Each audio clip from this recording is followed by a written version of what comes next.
up on a second one, and there's your double play. And there is your Red Sox victory.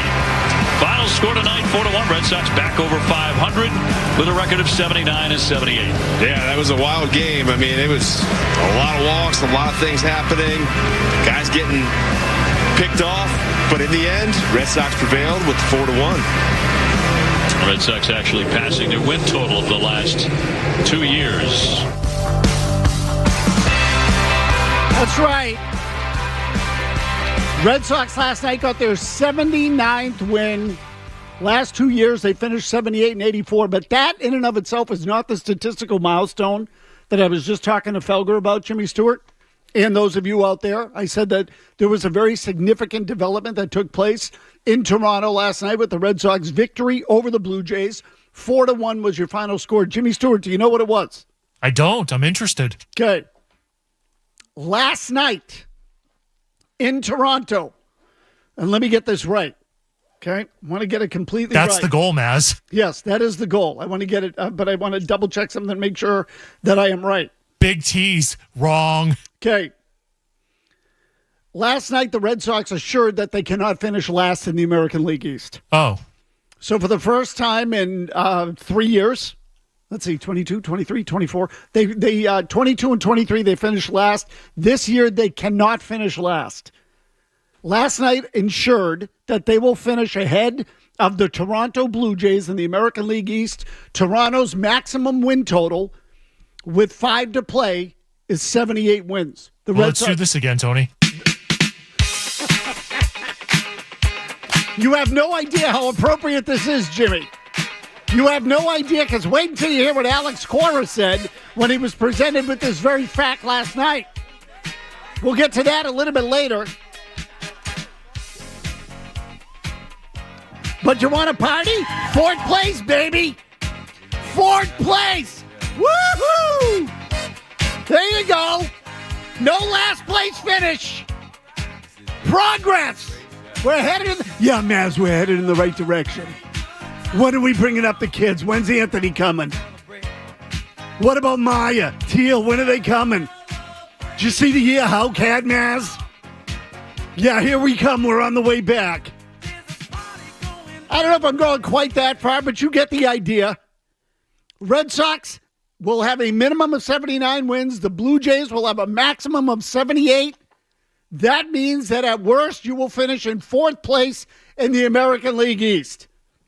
I don't know if that's exactly a reason to celebrate. And frankly, what's the difference whether you're finishing fourth or fifth? But I thought I would tell you that at the beginning of the show because people often accuse us of focusing on the negative. Now, that said, 617-779-0985. I said this last night. I'll continue to say it. I'll say it for the balance of the week. Next week's show on Monday. Next Monday's show is the last baseball hour show of the season, unless the Red Sox miraculously end up in the playoffs, which nobody is anticipating. That would require the Red Sox to basically win out, the teams in front of them to lose. The Tigers would have to lose a minimum of 4 of their remaining 6 games. They didn't play last night. And the Red Sox could sneak into the playoffs with a little bit of help. But again, no one's expecting that. The great likelihood is that this season is over. They're playing out the string. Although it doesn't mean that the season was a complete loss. So for those of you who are interested, not in where the team is, but where the team is going, I have this question for you tonight, and I am curious as to your response. More than usual. And that is, when you look at this Red Sox season, and again, nobody wants fourth place. Nobody wants a team that's out of the playoffs. But it doesn't mean that everything was a complete and total disaster. So if you were to look at the year, and Jimmy Stewart, we can start with you, and I were to ask you what went right for the Red Sox this year. In other words, if you had to pick the single most positive or significant development for the Red Sox in 2024, and when I say the Red Sox, I mean the big league Red Sox. So what I don't want to hear from you is, well, the development of Teal, Meyer, and who am I leaving out? Teal, Meyer, and Anthony. Those three guys are all at AAA. They're now a heartbeat away. Well, I was fully expecting that, and the fact of the matter is you don't get credit for just moving a year closer to the arrival of prospects. So to me, it's got to be something that happened at the big league level. Okay, at the big league level, what was the single most positive thing or important thing to you that happened for the Red Sox this year? I'm uncomfortable with saying positive things, but I'll try. Okay, and there are a few things you can pick from. To me, there is one obvious one that I think was pretty clear from the beginning of the year till now. But I'm going to hold that thought because really I'm curious as to what fans think. I have an idea of what many of you or some of you may choose. But to me, there's one that's above all others. And frankly, I hope the Red Sox don't place too much emphasis on it. But we'll get to that momentarily. So again, I'll start with Jimmy Stewart. Two. Jimmy has two. Go ahead, Jimmy. What are they? So Tanner Houck made 30 starts. He showed potential of being a number one starter, not an ace, because there's a difference between a number one and an ace. And that Jaren Duran feels like an impact leadoff hitter in the major league level. So those are my two positives. Okay, and I know Jaren Duran is what I meant when I said I can pick one that a lot of people are going to say. And Jaren Duran's an obvious one. Jaren Duran has had a hell of a year. He has. Despite the fact that some people thought he wasn't an all-star. We should cancel the game, Mazz. Yeah, well, we can revisit that later in the show if you want, Jimmy. Might be entertaining. But this year, let me just give you some of the numbers on Jaren Duran. First of all, 714 plate appearances, most in baseball. 651 at-bats, most in baseball. 47 doubles, most in the game. 14 triples, most in the game. 21 home runs, 75 RBI, 35 stolen bases, an OPS of 841. He was chosen to the American League All-Star team. He was the MVP of the All-Star game. And this part is an incredible rarity in this day and age with regard to Jaren Duran's season. But I heard them talking about it on the radio broadcast last night, and it's an excellent point that often gets overlooked. Jaren Duran, presumably by the end of the week, will have finished the season with 160 games played. Okay, the only two games he will have missed, are the two where the team suspended him. That's it. He played in every single game otherwise, which you never see anymore. It never, ever happens anymore. So, what I said about Jaren Duran around the All-Star break, he was having a good year. He's a good player. I couldn't have been more wrong. Offensively, he has been a force this season. A force. Now, again, in the right deal, would I move him? I would. Many of you wouldn't. But to me, the single biggest development was not Jaren Duran. And Jimmy touched on this as well. It's the development of Tanner Houck. Tanner Houck at 28 years old, or close to it. I don't even know exactly what his age is, but he's somewhere in that neighborhood. I'll get it for you exactly here. Tanner Houck this season went to a completely different level. And Houck he turned 28 in June. So Houck is now in the peak years of his career. And aside from the 30 starts, which in and of itself, again, is sort of akin to what Jaren Duran has done as a positional player. 30 starts is basically, he's been there all year long. 178 and 2/3 innings. His walks this season, Houck's walks, 2.4 per 9 innings pitched. That is a massive drop from where he was a year ago. In his career, and again, the innings totals here vary, but the last 3 years, Houck's walk totals were 3.3 per 9, 3.5 per 9, and now all the way down to 2.4. Now, that might not sound like a big drop. It is. And I think that there is in my mind, there's always a threshold right at 3.0. 3 walks per nine is acceptable, even a little bit higher now in this day and age is acceptable. I always thought the really good pitchers were under 3. In my mind, you got to give me a guy who doesn't walk more than a couple of guys a game and who's going 7 innings. And basically, Tanner Houck this year went 6 per start, which in the modern major leagues qualifies as going deep into a game. But based on WAR, and it's just an easy, simple metric that many use now, he was the 15th best pitcher in baseball. 15th based on WAR. No other Red Sox pitcher was in the top 40. So we can talk about Brian Bayo's second half. You can talk about Cutter Crawford, who, by the way, has made 32 starts. You can talk about whatever you want. Houck making 30 starts and pitching at the level he pitched at should pretty much cement in your head while he walked 2.4 per 9 innings that Tanner Houck is a big league pitcher and at worst a middle of the rotation guy in the big leagues. As Jimmy said, when you finish 15th in WAR, you're basically one of the top 15 starters in the game. Now, is that an ace? The way that we look at some guys as being aces? Tariq Skubal, Paul Skeens, Zach Wheeler this year for the Phillies, 16-7 with a 2.56 ERA. And I'm sorry, the wins. I know it's a very traditional, outdated way of thinking, but to me, it's still sort of an easy number. Can be deceiving. Houck this year finished with a losing record, 9-10. But he pitched well really from the beginning to the end. There was a little blip in the middle. And even then, the blip was not horrible. It's not like his ERA was 8 over a span of 2 months. It was in the low to mid 4s. So it wasn't even that bad. It would be consistent with what he was in his career before this year.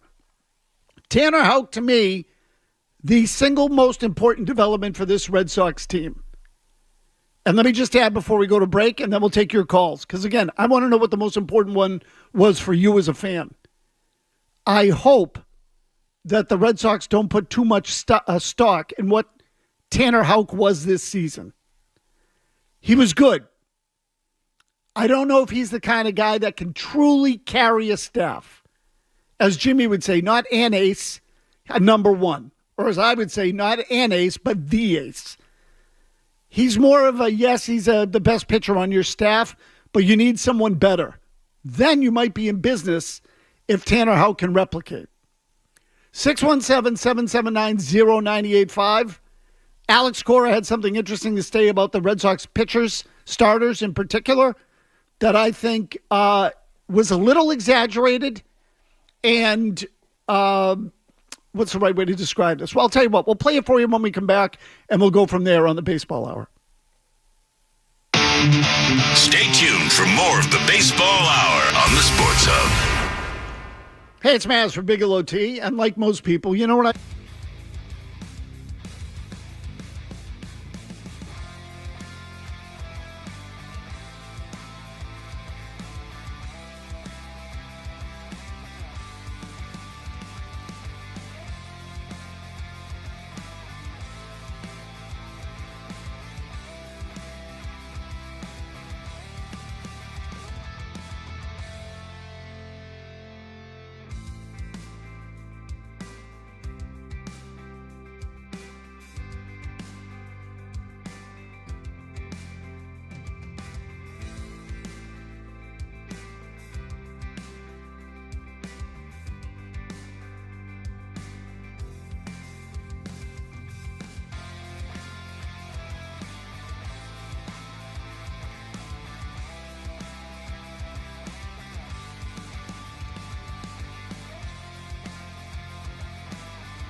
most of the split and the sweep, but he hasn't really had to go to that pitch because they're putting it in play and having some 9-pitch innings. Pitch into contact, 10 ground balls.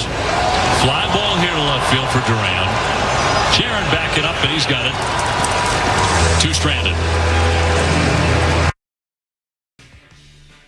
But overall, a good year for Houck. The one thing I was looking up that I can't find is run support. There used to be an easy way to find run support. And look, again, the analytics people don't put any stock in wins and losses. I still do a little bit because I think that there are games, and it's different now because starters just don't go as deep. But there was a time when, you would rely on your starter to go 7, and if he was going up against a good pitcher on the other side, you knew going in you were going to have to win the game 1-0 or 2-1. And so the win made all the difference in the world. At the end of the day, that is the reason everybody plays, is to win. And so there's an intangible there that's hard to quantify. It doesn't mean you pitch poorly if you lose 1-0. But anybody who ever saw Game 7 of the World Series between the Twins and Braves, Jack Morris against John Smoltz, knows what I'm talking about. Once that duel begins, the mental toughness part of it becomes huge. And I can't remember, Jimmy, if that was 88 or 90. I think it was 90. It was 91. It was a 1-0 10-inning complete game for Jack Morris. Right, because 90 was the Reds. The Reds won the World Series in 90. 91, though. And again, for those of you who are too young to remember it, you've probably heard people talk about it. But go look that game up on YouTube. I mean, Smoltz and Morris were two of the great big game, big balls pitchers in history. And you put them in a spot like that, Smoltz went 9 and got a no decision. It was a 1-0 game. Yep. If I'm not mistaken, the game-winning run scored on basically it was a sac fly, but it should have been a sac fly. I think it ended up being a game-winning single because the outfielder knew if he caught it, it wasn't going to. Brian Hunter knew he catches it. It doesn't matter because Dan Gladden scores from third base. Exactly. And I can't remember the guy who. Gene Larkin, I believe it was. Very good, Jimmy. Very good. In any case. It was my first World Series, Tony, so I remember it very well. But this is what I'm talking about. There is something to be said for the competitiveness of winning that game. Smoltz and Jack Morris were dueling, and they both knew I can't give up a run. And they basically went 9 scoreless each. Morris pitched the 10th. He finished the game. 10-inning complete game to win the World Series. So Smoltz went 7 1/3. Mike Stanton pitched 2/3 of an inning, and Alejandro Pena pitched the final 4 outs until the game was over. Yeah, it was, it's just the game's not played the same way anymore. But in any case, Jack Morris, 122 pitches. Right, and in 10 innings, that's not that many. No. But to get back to the point, I would love to know what Tanner Houck ranked in run support, which now for some reason I can't find. I would love to know where he ranked in run support in Major League Baseball because I'm sure it was low. You don't have the kind of year he had, finish 15th in the league in WAR, and go 9-10. So there were a lot of tough losses in there. We had a caller during the year who called up and said Houck should be should be rewarded for his efforts. The team's screwing him. I would agree. Had the Red Sox won more Tanner Houck games, they'd probably be in the playoffs. And Jimmy, you said they went 16-14 in the 30, which is basically 500. Yeah. You need to win when your pitcher is ranked 15th in the majors in WAR. Not the American League, in the majors. He's one of the top, call it, if you split it right down the middle, 7 or 8 pitchers in your league, and you go 16-14, something has gone wrong. Okay, something has gone wrong. With him, they should have had a better record than they did, and it would have got them in the playoffs if they did. Let me take your calls here. Kevin in the car. Kevin, go ahead. Hey, Tony. Thanks for taking the call. I guess my question is going to be for you guys. Do you think they have 2 different cores here? So I know another 4th place finish, improvement like you said, but these kids in the minors are all 22, 21, 20. We're talking about the improvements of Houck and Duran. By the time these kids are hitting their stride, they're going to be 32, 33, maybe on their back half. I'll hang up and listen. Thanks, guys. I agree. Kevin, it's a good point, and this is the mistake that everybody makes. This is why years ago when they drafted Marcelo Meyer with the number 4 pick, and I say years ago, Jimmy, that was what? That was 2021. Yep. Because 2020 was the year they finished the COVID year where they finished dreadfully bad. They had the 4th pick. They got Marcelo Meyer in 2021. You know what people started saying at that time? Don't sign Xander Bogaerts, although they did sign Trevor Story, but you get the idea. All of a sudden, it's now what? Well, Trevor Story's been here 3 years now. Marcelo Meyer is still not here. And even when Marcelo Meyer gets here, he may not play shortstop, and he's not going to be ready to hit at the top of the lineup. So all of those of you who said, what are we going to do with a veteran at shortstop? Don't sign him. We need to get ready for the kid. How many years is it going to be before Marcelo Meyer is a proven everyday big leaguer and he's ready to take that spot? And the answer is close to 5. 5. So what are you going to do? Give away 5 years at the position while you're waiting? That kind of argument is the one that pisses me off to no end. Well, then what happens if he gets here early? Then you have a good problem and you trade someone and you get something you need. That's what happens. Eric in Wakefield. Eric, go ahead. Hey, Tony, a couple of things. I'm not the proponent of trading 3 nickels for a quarter. I'm not that guy.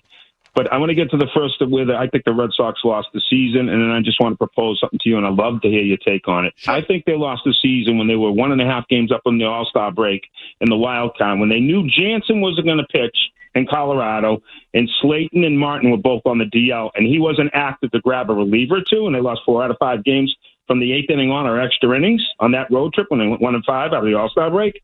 That's my first thing. And then, like I said, I'm not the proponent of trying to steal a player. Vlad Guerrero has 1 year left. I'd overpay for him. I would give up Tristan Casas, Marcelo Meyer, and Wilmer Abreu, and you might think that's a lot to get him and sign him for a long-term contract. I'd love to hear your thought on that. Okay, wait, before you go, Eric, who are the 3 players again? Meyer? Abreu? Yeah, Meyer, Abreu, right? Because probably the kid, they're left-handed happy, right? They got all kinds of left-handers coming up. They got left-handers up and down the lineup. And Meyer, Abreu, and Tristan Casas. Okay. For Vlad Guerrero, straight up, that solves a lot of money problems for Toronto, especially that they're probably not going to play Bichette. And if they do, they get Meyer, and then they have a young outfielder in Abreu, and they have their first baseman of the future in Tristan Casas. Okay. So I just... Yeah, Tony, I'm sorry. I'd love to hear your thought on this. I really would. No, I'm going to let you go. Thank you for the call. I will say that the first thing is, and obviously you can listen offline, but you asked 2 good questions. First of all, your point about the All-Star break, true. I remember vividly. They knew that Jansen was not going to be able to pitch in Colorado because of the problems he'd had in the past. They gave away games there. No question. Really stupid. Really, really stupid. So my answer is I couldn't agree with you more. That was a pivotal point. And there weren't many, but that was one of them. Absolutely. As for the trade, let me just say, I love Guerrero. You put him in the middle of your lineup with Rafael Devers, now we're talking. But I don't think you have to give up as much as you gave up in that trade. Now, you want to give up 2 of those 3, assuming that Abreu is one of the 2. In other words, Meyer and Abreu or Casas and Abreu, now I think you're in business. And I think Toronto would love to get a left-handed bat in there. Casas is an easy one. In fact, if you're going to trade for Guerrero, and I'm Toronto, I would insist on Casas. Guerrero plays first base. I have a right-handed heavy lineup. I might lose Guerrero in free agency, so I want a left-handed bat back that I can control for a few years. That's Casas. Now, I also would say this. If I'm the Red Sox, I would like to know ahead of time from Guerrero what it's going to take to sign him. If I'm going to give up Casas, I need to know that Guerrero is signable. So there are some moving parts in there. Like I wouldn't give up Casas and Abreu for 1 year of Guerrero. That's what I'm telling you. But would I make the trade, Casas and Abreu, for Vladimir Guerrero? Yes. Would I consider keeping Casas and doing Meyer and Abreu? Yes. I don't know if Toronto would go for that because, again, Casas fills the Guerrero hole or absence in the lineup, the void, better than Meyer would, I think. So, but then, my point is, if I could somehow come out of that with Devers, Guerrero, Casas, 2-3-4 or 3-4-5, now you're cooking with gas. Okay, remember, you still need pitching. But, yes, I'd be interested in that sort of trade. I do want to get to Alex Cora's comments on the pitching staff, what he said last night. We'll play those for you when we come back. Kevin Majori's Get Your Headlines. Don't go anywhere. Sports Hub headlines. The Bruins continue their preseason tonight at TD Garden against the Washington Capitals. Puck drop a little after 7 o'clock. Ryan Johnston and Bob Beers have the call right here on 9.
back there, our intern Aiden. Jimmy, he looked it up, you said? Yes.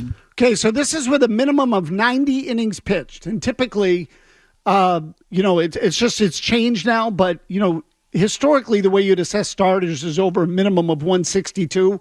In other words, a guy would have to qualify for the ERA title to qualify for other statistics. But we used, in this case, 90 innings was used as a minimum. Houck ranked 33rd, Jimmy, you said, out of how many? 122? Okay, 122. So he was in the top 25%. That is higher than I would have guessed. But again, this relates to the fact that offense was down. Everybody's playing long ball, and the spin rates and everything else, it's harder to score.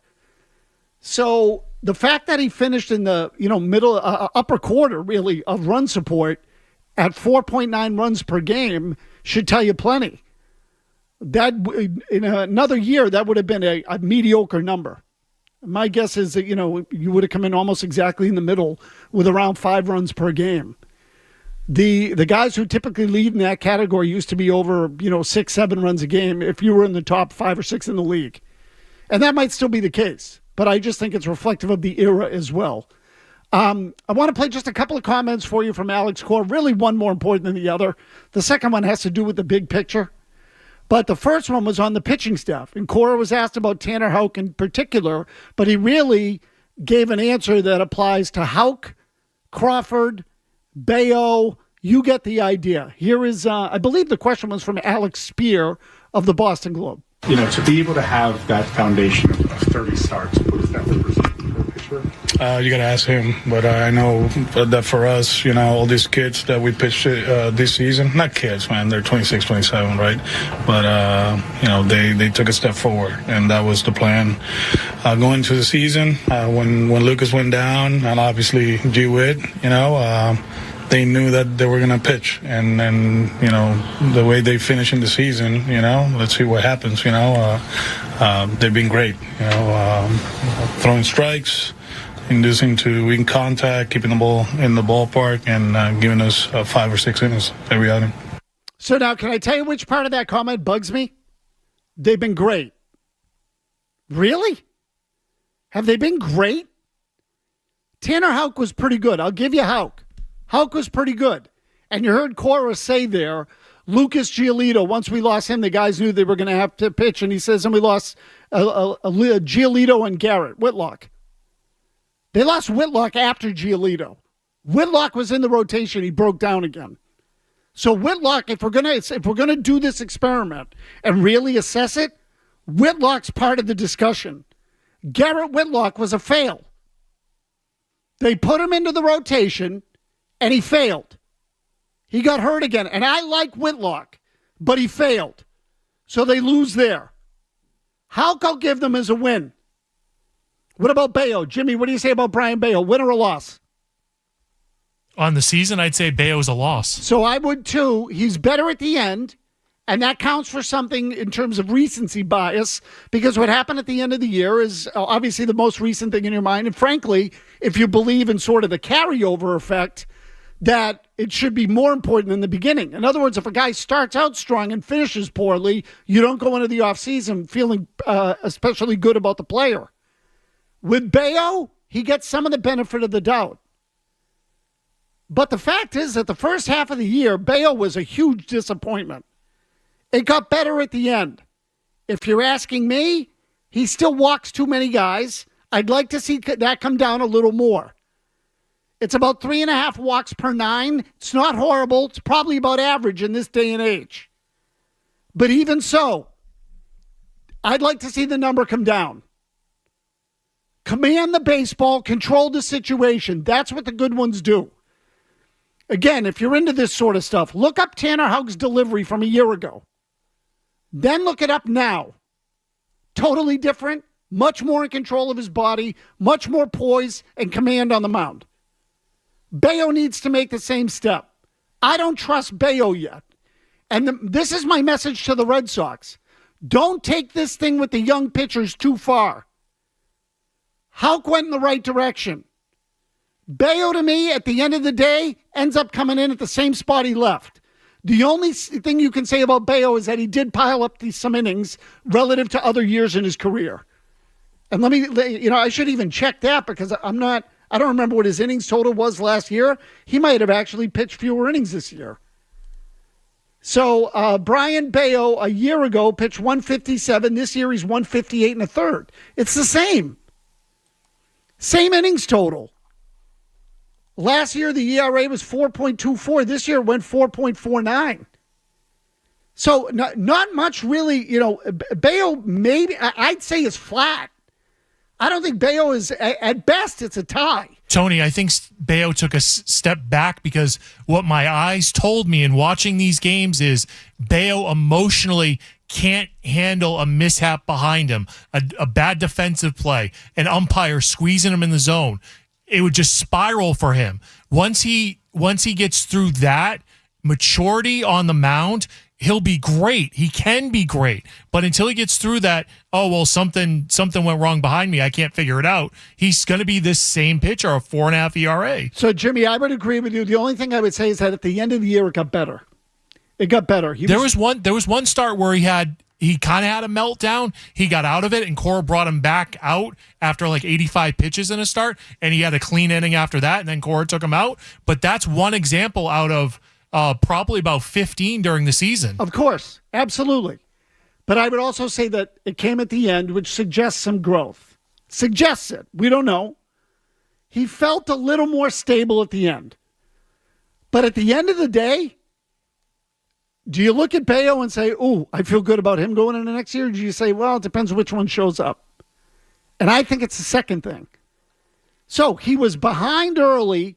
If he came back, the farthest he got is back to even ground. I can't say definitively that Brian Bayo made progress this year. I can't say that. What about Cutter Crawford? What do you think of him? Strong start. Had some home run issues during the season. He made 30 starts. I feel he's slightly better because he showed me he can start 30 games. Okay, so again, the volume of the workload went up. That's good. I thought Crawford kind of sucked in the second half. It got a little bit better again here at the end, and I'll give you some of the particulars in a second. He started strong like the rest of the rotation in April, hit a home run where he was giving up felt like 2 a game, and then he's kind of calmed down and he's gotten through the season. So, again, I'm not telling you the year sucked, but at the end of the day, what is Cutter Crawford? He's tied for the major league lead in losses. I know, outdated statistic. Yes, he pitched 180 innings at 179 and a third. 33 home runs, most in baseball. The walks were relatively, the walks were pretty good on the aggregate, or in the aggregate. 2.4, but he had some stretches in there where he got to the 6th inning and all of a sudden hit a wall. And it started to get shaky again there. There was a middle stretch in the year. I want to say he gave up something like 14 home runs over 5 games or 4 games. It was like freaking T-ball. So overall, I look at Crawford and I say, okay, he pitched more. But if we're talking about, how the whole thing went, in August his ERA was 6.32, and in September it's 4.44. So he faded at the end. I don't know that I would call Crawford a win. Again, I would say somewhere in the middle. So you had 4 guys that were in the rotation that you would classify as young or still developing. And by the way, Tanner Houck is not young. He's 28. Houck went in the right direction. And the other 3 rather, I think he went 0-2-1 at best. It might be 0-1-2 or 0-3. Tony, Crawford in a 6-game stretch gave up 14 home runs. And in a different stretch of 6 games, he gave up 9 home runs. Yeah, it's just too many meatballs in there. Too many meatballs. So what is Cutter Crawford? What are we talking about? He's a 4 starter. He's a number 4 starter. Tops. Maybe 5.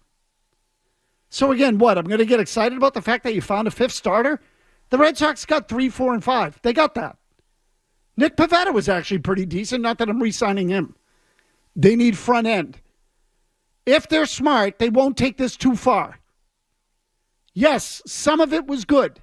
Don't start thinking that all of a sudden that these guys are going to get better next year and they're going to win, between the three of them, they're all going to make 32 starts and they're going to combine for 40 wins.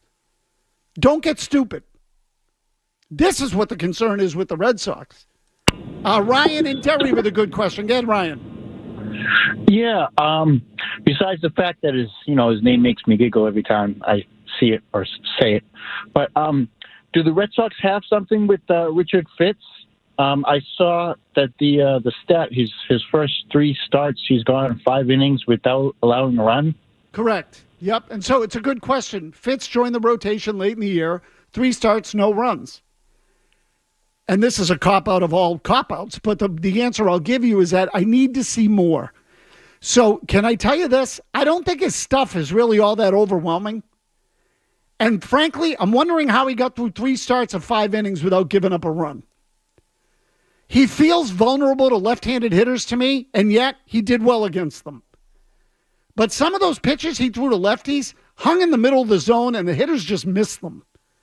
So I don't know if it's that he caught teams at the right time or there's some deception to him that is allowing him to be more effective than you'd otherwise think by looking at his stuff. But do I think he is a front-end starter? My answer is no. Do I think he could be? I kind of look at him, Jimmy. Do you remember Justin Masterson? Oh, yeah, Justin, he would sling the baseball, trade for Victor Martinez. Yeah, and I think that, now look, Masterson, I think, had better stuff than this kid. Oh, he definitely did. So, and Mr. Masterson was what I would call a swing guy or a depth guy that would enter your rotation when you needed, someone who had an injury or something like that, could come out of the bullpen. You get the idea. He feels like that kind of pitcher to me. I need to study it more. I need to, I didn't see a ton of them. I saw bits and pieces, as I did with most everything with the Red Sox this year, because they never really sucked me in. But he doesn't feel like the kind of guy that would be dominant against, let me rephrase. He feels like the kind of guy that would have trouble against lefties. Our friend Sean in Salem calls the show regularly. Sean, what do you got? Hey, Tony. Yeah, a good defense is a pitching staff's best friend, right? And we know we don't have that. You mentioned Tanner Houck. 20% of his runs allowed were unearned this year. That led the league. That's a half run a start. And apparently they just let players practice how they want based on that Cassis story, right? I mean, think about this, Tony. No team in the last 40 years has won a playoff series being in the bottom 5 in defense. And on the flip side, if you make the World Series, you're usually in the top 5. Defense needs to be the primary goal this offseason. Full stop. Okay, Sean, do you trust them to fix it? No, not at all, which is aggravating because they said they were going to do it this year. Was the only thing they mentioned. It's the only thing they mentioned this offseason is how it cost them 6 games. So, Sean, that's why I asked you. They gave us the same spiel a year ago. Oh, we're going to improve the defense, better instruction, changes on the coaching staff, Tom Werner's line. That's what we're going to do, better defense. It didn't get any better. It might have gotten worse. No, individual guys you could look at and say, okay, Jaren Duran probably continued to improve as an outfielder. Yes, I still don't think he's a championship caliber center fielder. Although I do think the defense in center field can get a little overrated. Abreu could win a Gold Glove, Tony. Shortstop's different. They missed Trevor Story. There's no question. But if you're going to come back with Devers at third, Casas at first, how's your defense going to get that much better at the corners? Not that that's a critical spot. The middle's more important. I get it. You got a lot of work to do. That's a bottom line. But again, with the pitching, some progress. Some. Don't take it too far. Bruins preseason hockey coming up next. Capitals against the Bruins. That game's at the Garden, Jimmy, right? Yes. Okay, I almost said Judd Surratt, but it's Ryan Johnston and Bob Beers on the call. Happy to hear that.